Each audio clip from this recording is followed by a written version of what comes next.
Good morning. Happy Sunday to you. I sincerely hope you're doing well. Today I want to continue on with my series on canine pharmacotherapy. It's a very dark subject, a subject that needs to be covered nevertheless. So what is canine pharmacotherapy? Pharmacotherapy means farm using medications with behavior modification to help dogs suffering from psychiatric disorders very similar to those that humans have. There's a lot of similarities between the two. Again, why would we study fear in a rat amygdala to undermine and to solve phobias in humans if continuity wasn't the default mechanism? We do. We study the effects of stress. We study the effects of all sorts of psychological insults on animals to determine what kind of effect will they have on us and what can we do to treat those. So a lot of similarities in the two. We talked about yesterday real quick, how did this even come to be? How do we go from a wolf who, it's subjected to thunderstorms, cold, subjected to being hunted, subjected to all sorts of extremes, to an animal that now in our household went from a wolf whose most upsetting day was really an acute physical insult, some sort of attack, being wounded, to an animal who you don't even have to touch, who you can love all the time, give it all the love that you have, shelter it, take care of it, coddle it, and yet it's still afraid. And it's afraid of everything. Like Robert Sapolsky said in his book, Why Zebras Don't Get Ulcers. He says, anxiety, it's disquiet, disease, like sand shifting menacingly below your feet, in which constant vigilance is required to effectively protect yourself. How did we go from that? What's an evolutionary thing? It happened to humans as well. We believe at one point in our life that the most upsetting thing to us was also acute physical insults to our bodies. And then all of a sudden we now morph to creatures like our dogs who can now have our stress response mobilized by things that are not physical to us, from psychological insults. And we humans have evolved so much further than dogs that we can actually cause our stress response to be mobilized from a mere thought. We talked about how come this isn't talked about very much? How come there's not many practitioners? I know of maybe a dozen worldwide, and that's it. Why? Well, number one, just simply lack of availability and education, lack of education. Even veterinarians graduate from veterinary school are only given so much training on canine pharmacotherapy. If you really want to learn more, you have to go to school after you graduate from veterinary school. It's a field that for many years was taboo among humans, not so more any longer. And now something that we can talk about openly and freely. You don't have to hide behind it if you suffer from it. And you certainly shouldn't have to hide behind it if your dog is suffering from it. So it's becoming more open, but there's just been a lack of education. There's also been human bias. A lot of people are biased against the companies who make the medications that you feel like you have to take and that your dog would have to take. And we have people who are hypocritical. They will take the medications themselves, but they won't give it to their dogs. There's a lot of reasons why canine pharmacotherapy I have found to be one of the most lacking areas in practicing, meaning you practice it, you actually do it, versus just studying it. There's been more than a few studies done in academics, in laboratories, controlled, hypothesis, and then giving all these experiments. But there's a lack of people who have the ability to tell you right off the bat, to be able to discern quickly what are species typical behaviors versus what are not, because they have not spent time studying the natural spontaneous behavior of that animal for years and years and years. So it's very difficult for them to discern, was that a normal response or was that not a normal response? They simply go by what someone else wrote, who then goes off of what someone else wrote, someone else wrote. And the lack of time in the field, the lack of time actually observing wolves, lions, East African hunting dogs, working with wild animals, studying them, and then spending time actually studying dogs outside of controlled laboratories. So all of these have combined, and then there's even another one that I haven't even really talked much about and won't spend a lot of time on, and that is, I wrote a blog titled, Life is the Master Teacher, the Master Teacher's Life. She will teach you things. Sometimes her fees are way high, way too high, more than we can bear to pay. But nevertheless, she will teach you. And in our effort to coddle our animals, to be overprotective, we set them up. They don't know how to overcome a trial. They don't know what adversity is. Just like humans. Same thing. We're coddling our children. Instead of being a parent, we're being their best friend. Instead of telling them what to do and you need to do it and you will do it, we're asking them to do it. And because of that, we're creating humans and animals who are not able to deal with, to not able to have coping mechanisms in place, have experience in place, knowledge in place, knowing I've overcome this before, so this is easy day. The only easy day was yesterday. Every day on the battlefield, in the center of battle, ready to go. Absolutely. Everyone wants to be a beast until they do what beasts do. And that's our problem. We're just getting weaker. Through evolution, we created animals through artificial selection. All the way down, down, down, down, down, down. And the same thing with us. As life became easier and easier and easier, then we became weaker and weaker and weaker. And that's where we are. So let's get right after today, because I got a lot to cover today. So again, I apologize if this video is a little long-winded, but I've got a lot to cover, and I'm going to go through it as quickly as I can. But that's how we got there, and that's what we talked about yesterday. So let's talk about, first of all, what is the stress response? It's an antiquated system that was put in us mammals to be able to escape something that's trying to eat us, or for us to try and eat something else, meaning for both hunter and prey. We go through the same physiological stress response in both applications. You want to go for a run, you want to do jumping jacks, you want to go for a swim or a good hike, then you have to mobilize your stress response. Otherwise, you won't be able to do it. Okay, so what happens? So you're a dog and someone is approaching the door and you are unusually afraid of people, especially unfamiliar people. And because you're suffering from a GAD, generalized anxiety disorder, one of the characteristics of that is hypervigilance. Hypervigilance. And how did even hypervigilance, just to get off the trail for just a second here, how did that even come to be? Why hypervigilance? We call it the ecology of fear. The ecology of fear. Staying alive during the early Pleistocene period, the epoch of that time period, involved escaping from huge animals with large fangs and large claws trying to kill you so they could eat you. This meant that prey species evolved behavior driven by survival. And part of that behavior is vigilance. Yeah, time spent with your head up, looking around to detect threats and to be able to quickly identify a threat, as I put out in previous videos about anti-predatory behavior. This was something that was a big time survival benefit when you were the prey and there were things trying to eat you. And again, this goes all the way back to the Pleistocene epoch, all the way back, all the way forward. And now I've also talked in videos prior to this that dogs have now taken on anti-predatory behavior. So in other words, they've gone from predator to prey in their minds. They're being forced to deal with things that they feel are going to harm them. So my dog, who has a hypervigilance because he has the ecology of fear, now sees the approaching threat, makes the identification of the threat through what we call signal formation. He is able to do that. So all that being said, now the animal responds. And what happens is very quickly, 3 different emotional zones, basically in a real basic sense for us and our animals. Calm zone, arousal zone, panic, reactive zone. All right, the stress response to the hallmark was, hey, that's danger, I need to get away from it. So therefore, things kick into gear. Immediately, the heart rate goes up. Oxygen goes with it.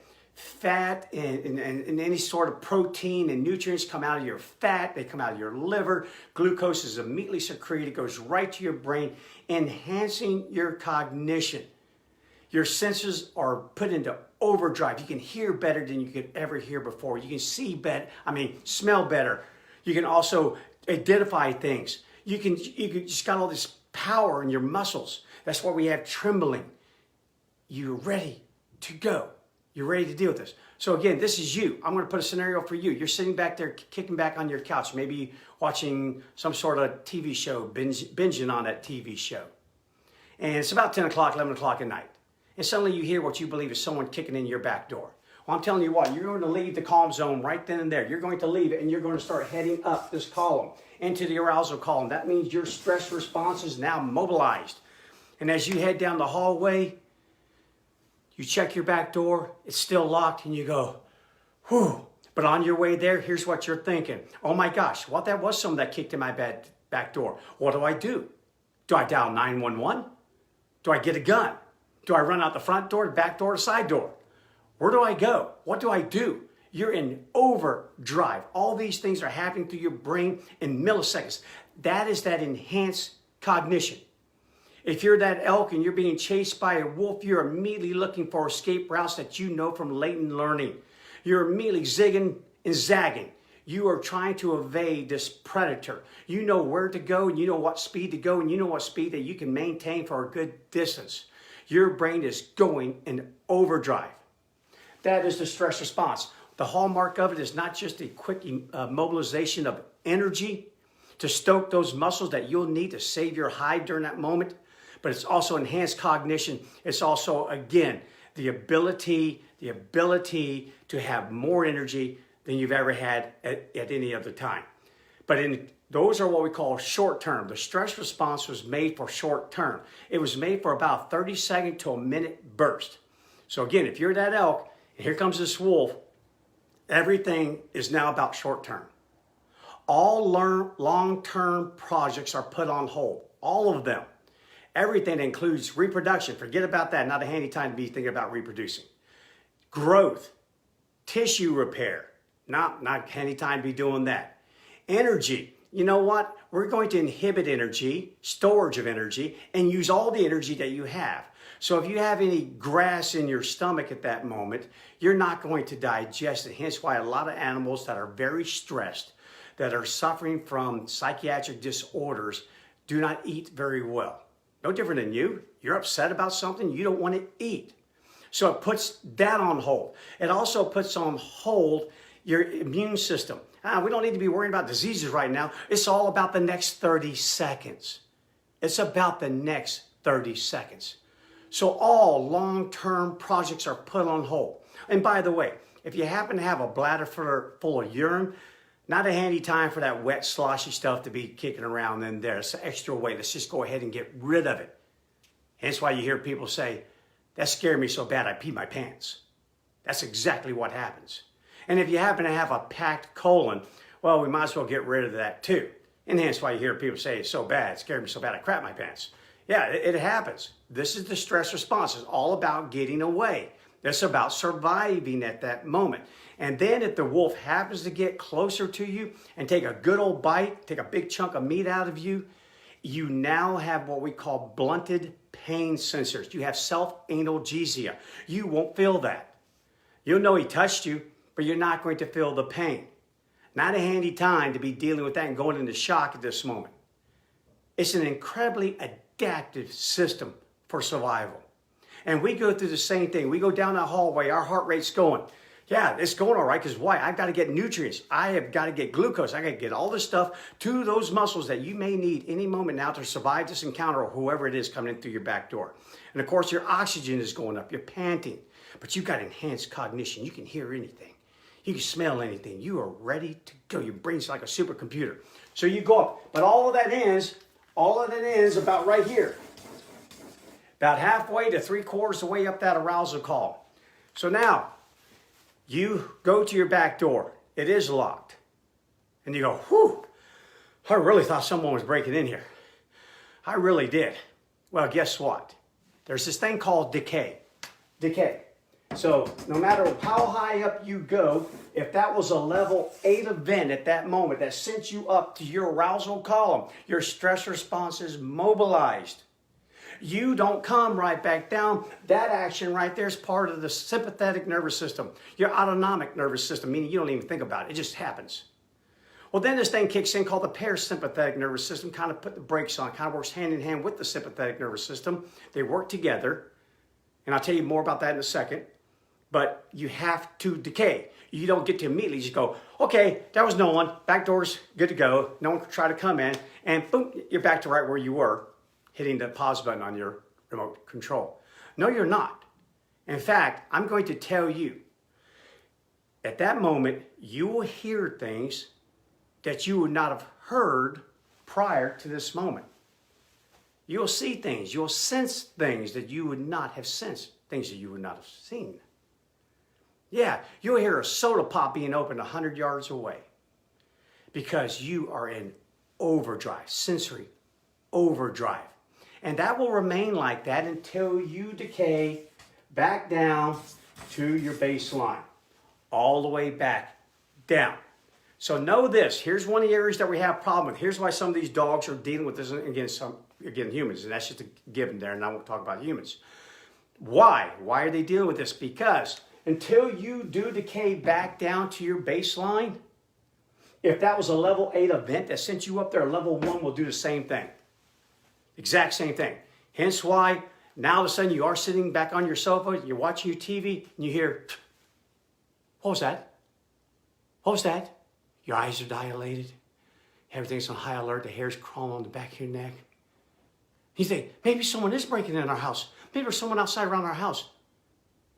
God, can you relate to that? How many people can't relate to that? That's what you're doing. So hold that thought. Hold it. Okay, so all that took about a minute or so for you to get up from yourself and go back, check the back door. Everything's good to go. Come sit back down. Okay, back to my elk real quick.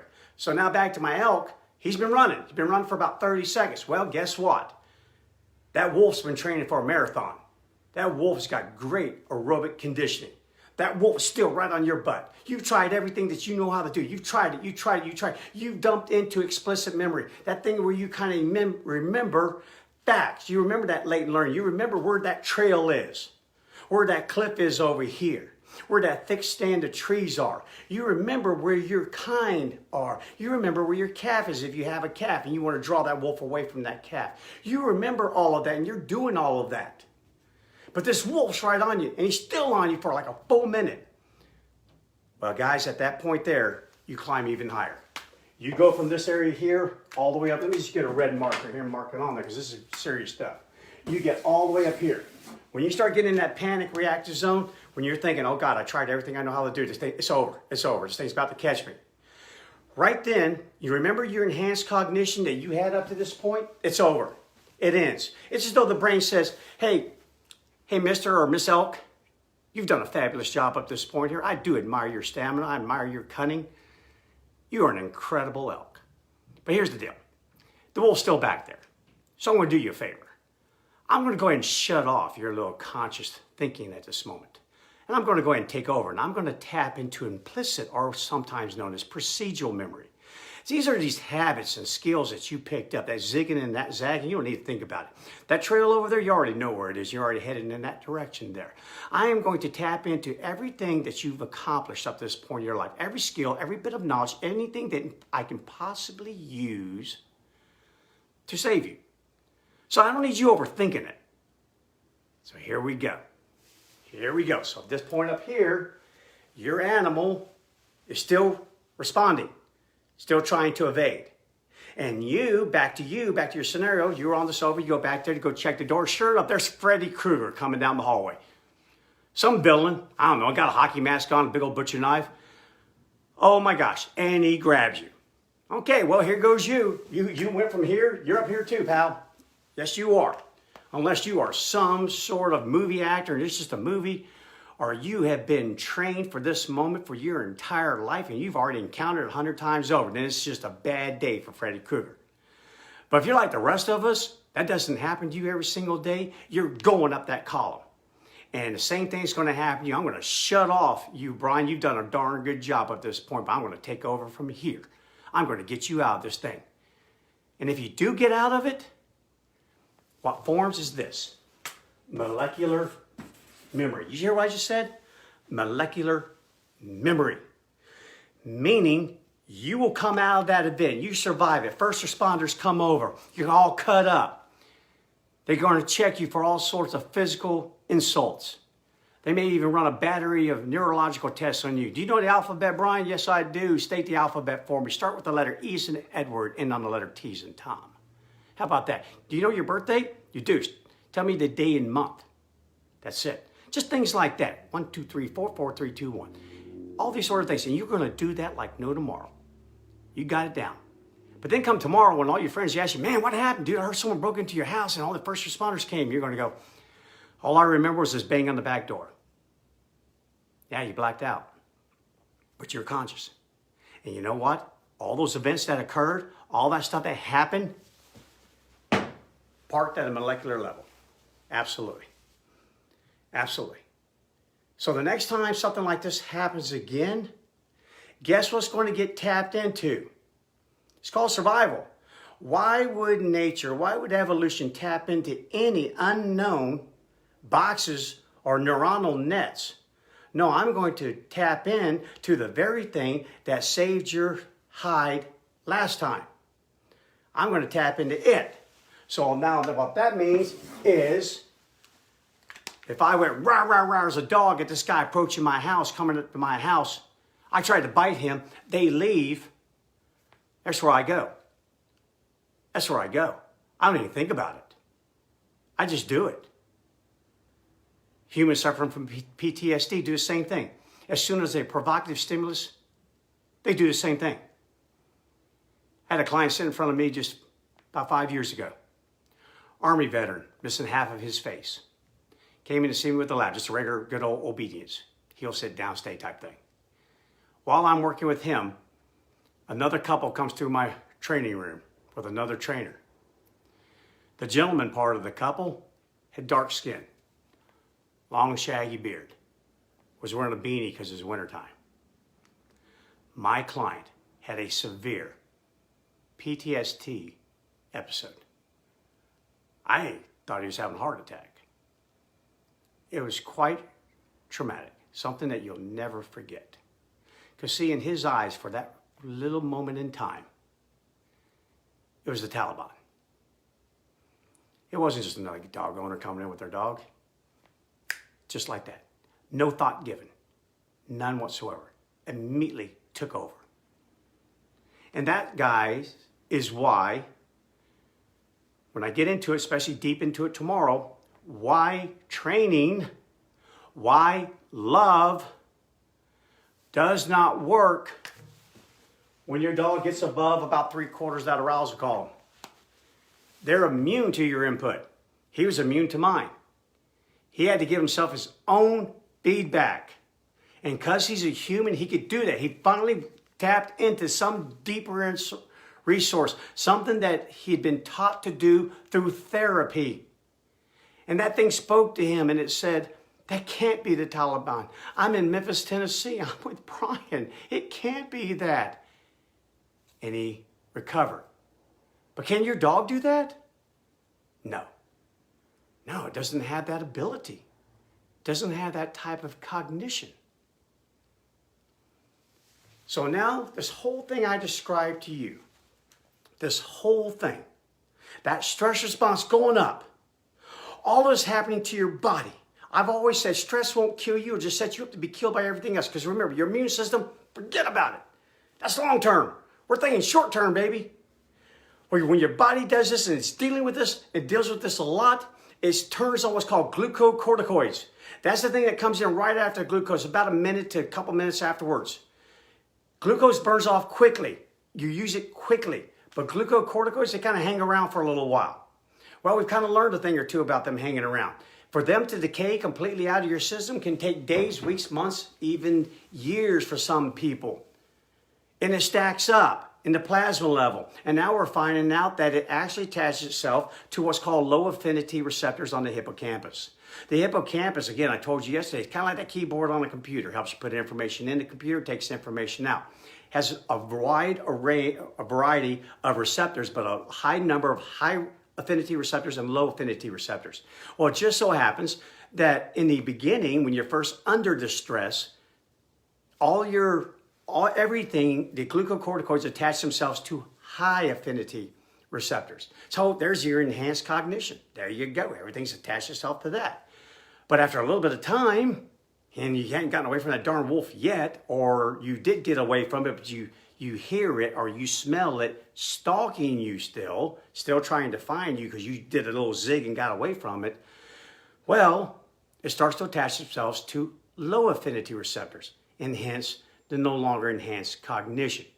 In fact, it's now been proven that glucocorticoids over and over and over again, high levels attach themselves to a high level of low affinity receptors, can actually damage the hippocampus. can destroy vast acres of neurons, brain cells. And when that happens, that's like looking down that keyboard and missing 40% of your keys. So how on God's earth are you going to pull out all the information you need out of your computer at that moment? And then not to even mention the amygdala, which is the brain. The brain of the amygdala is those fear responses, those high emotional responses there. And that thing sends a large neuronal projection straight over to that hippocampus. And that thing can get disrupted simply from the stress response.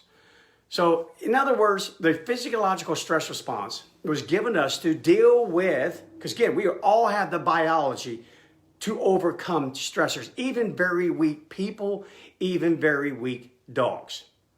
But it was only there. An elk isn't supposed to get chased by a wolf every day. Not every day. No one's supposed to be kicking in your back door at your house every day. That's not supposed to happen. You were given the biology to incorporate the stress response that is under mild to moderate type stressors, and they're transient, not constantly. And hence why so many people are suffering right now, because they can't get away from it. They can't. They have stressors in their lives, one after another, one after another, one after another, over and over and over again. They feel they have no control over their situation, their circumstance. And you know what that leads to? I've talked about it before. Learned helplessness. You know what learned helplessness is? You don't even try to cope any longer. You give up. You remain constantly vigilant for the thing that's going to kill you, and then finally you get to a point where you just give up. And even then, when you even try, and even when someone shows you a coping mechanism that is successful, it does work, you don't even realize it.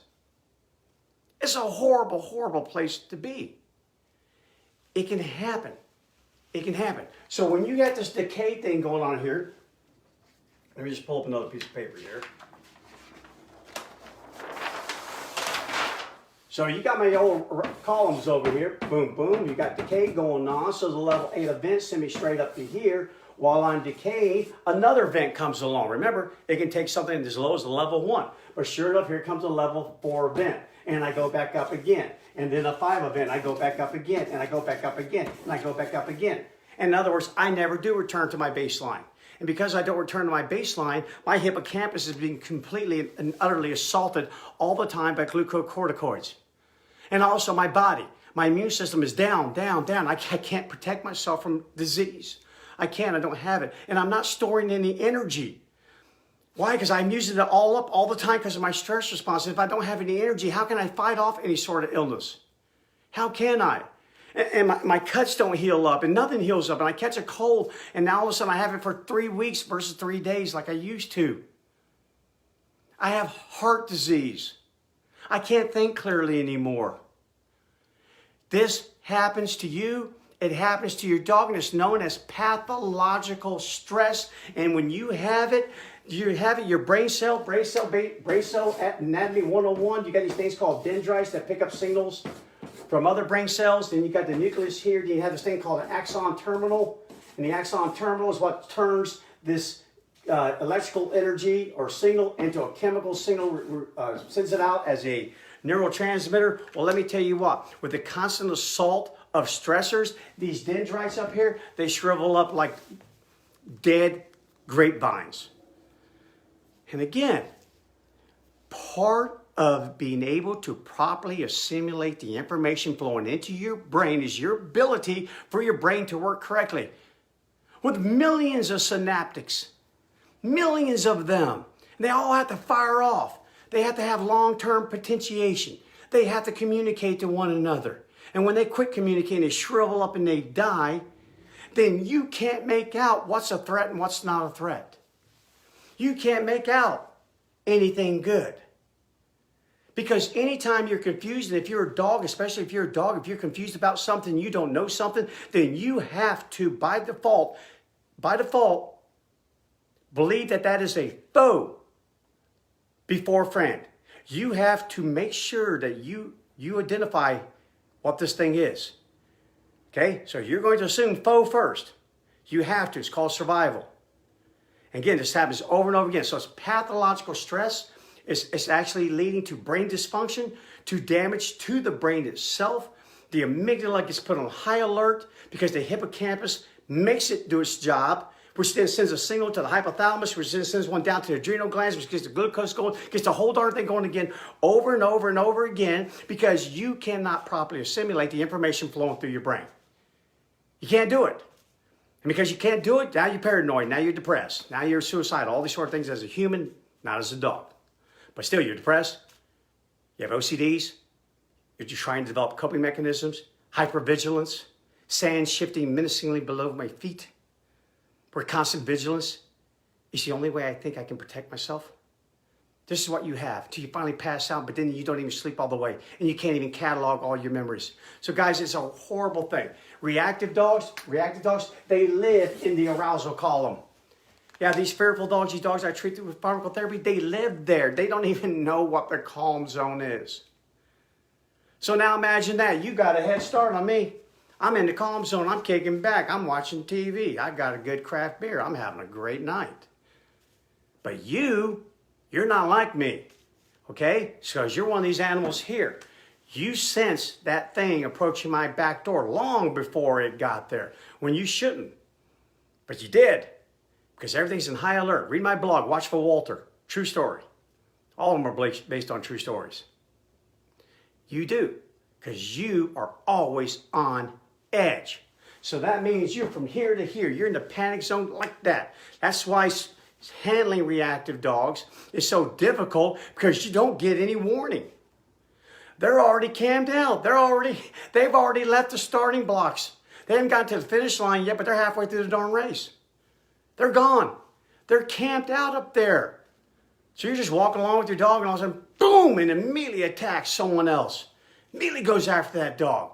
Roar, roar, roar, just like that. And you're going, what the heck? Give me a little warning next time. Well, they're not going to, because they live up here, because they can't assimilate the information flowing through their head correctly. They're not going to. It's all a threat.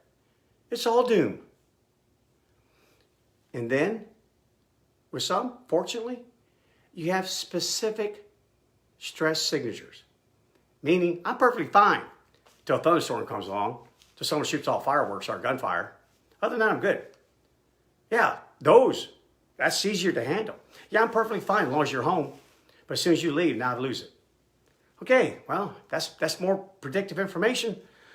I can handle that. And that's why GADs are the hardest one, because they come at you from multiple angles. Multiple generalized anxiety disorders. Why it's called that, generalized. Yeah, they've got multiple.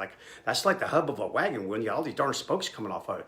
Very difficult to deal with. And then a lot of dogs have multiple conditions. And we wouldn't call them a GAD. It's just that you've got a lot of things happening with you. A lot of skeletons in your closet you got to work with. So guys, I just want to kind of give you a real quick, little Cliff Note version here. But there is this physical thing called the stress response. It does get mobilized. It's getting mobilized a lot more for humans and dogs, because we're becoming stressed out by things that no wild animal would ever be stressed out about. We're perceiving danger where there is no danger. Dogs are evoking anti-predatory behavior, so are we. And because of that, we're causing an actual physical thing to happen in our body. We always want to remain in homeostasis. Always, homeostasis, always. And a stressor can be considered anything in the outside world that knocks you out of balance. Anything. Oh, it's cold. It's so hot. I'm hungry. Man, I am really, really tired. That's what it is. So this physical thing that happens has to go to work. It has to do its job. And it's just happening, and it's assaulting the body. It's happening because of pathological stress. So you got a dog in a household who's constantly harassed, constantly stressed. It's afraid of humans, all humans. It doesn't matter. Other dogs, sounds. Oh my gosh, I can't stand any sort of sound, but there's all these sounds. So you have all these things going on. And so then, of course, what does the animal do? It tries to live. Yeah, living things try to live. They really do. They give it their best shot. So before learned helplessness sets in, they do try to learn or try to develop coping mechanisms. And that's where the problem starts to happen for a lot of these animals. Case in point, Unfamiliar people, unfamiliar dogs. Just attack them because see, that's what I did and I got away with it. Yeah, that's what caused me to succeed. And I'm an animal and I only repeat what I've had success with in the past. So I'm just going to go after this darn thing. And again, because it develops in molecular memory land, then that immediately evokes that kind of response before the animal even thinks about it, catching you totally off guard. But they're going to do it over and over and over again, just like you would. You know, you get assaulted by Freddy Krueger, whatever you did. I don't know if it was some sort of karate move. I don't know what it was. But whatever it was, you can take this to the bank. You're going to do that again if you come under those similar conditions. If you go that high up again, you're going to do that again. Guaranteed. That is not a handy time, a clever time to be experimenting with anything. You will use what you used last time. So that's how coping mechanisms develop. Unfortunately, for dog owners, a lot of those coping mechanisms just do not work for us. Yeah, that's the dog that tears up the perimeter of your house when you leave, pulling down all your blinds, scratching at your door, pulling the door trim off, doing anything it can to get to you, tunneling right through the sheetrock to get out to where you are. Yeah, that's not handy if you're a dog owner with a nice house. No, dogs trying to bite people. No, that's not good. There's a lot of personal injury attorneys around just waiting for that moment to happen. So that's not good. There's so many things. Hypervigilance. Guys, I'm trying to sleep, but all I hear is your little toenails going across my floor all night long because you can't even lay down for just a second.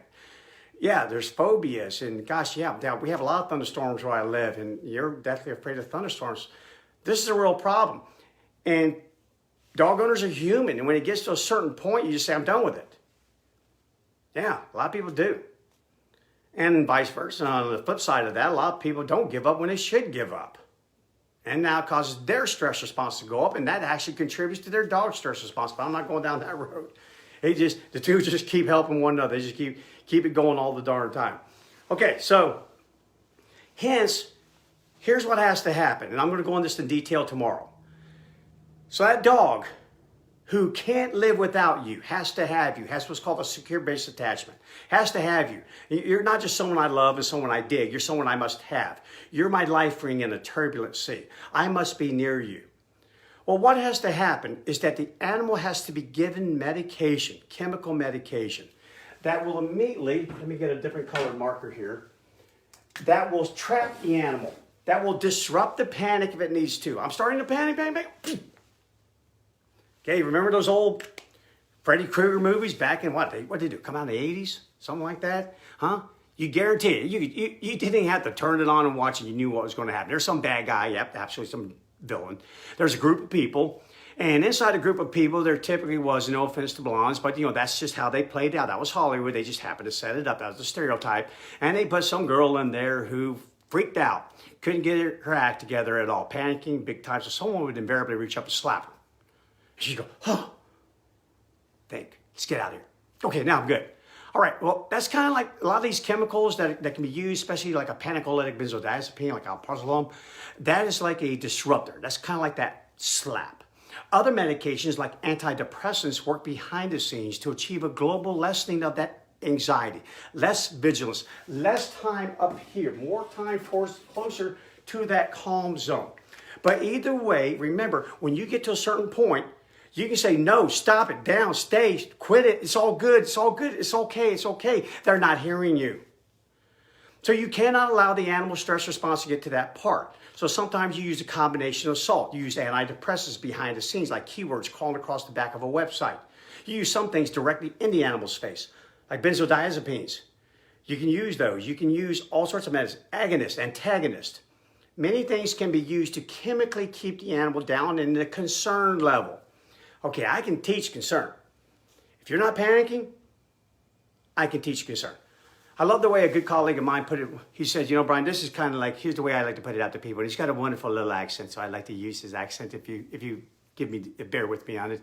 But he said, this is like trying to teach a man who is drowning in a pool the values of Shakespeare's Hamlet. That's not a good time, granted. He said first you'd have to pull him to the side, allowing him to gather his wit and his wind. And when he's gathered his wit and his wind sufficiently, he'll be far more receptive to learning those values you wish to impart upon him. Absolutely true.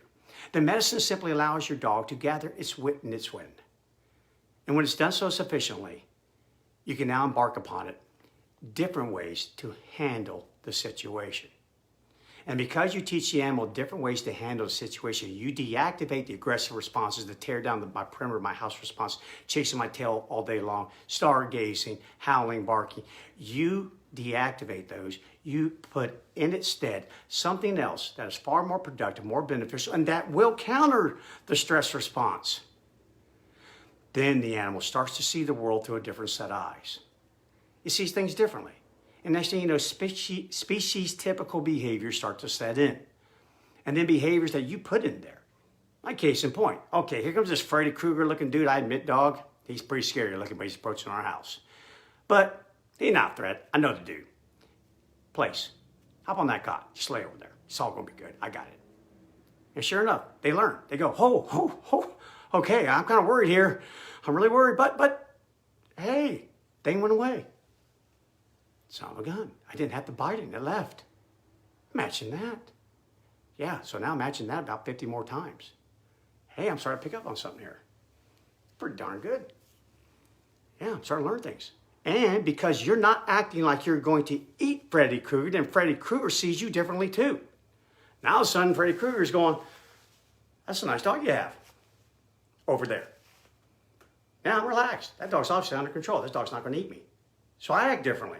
I'm not evoking a fear response from you because I'm not acting like I'm afraid.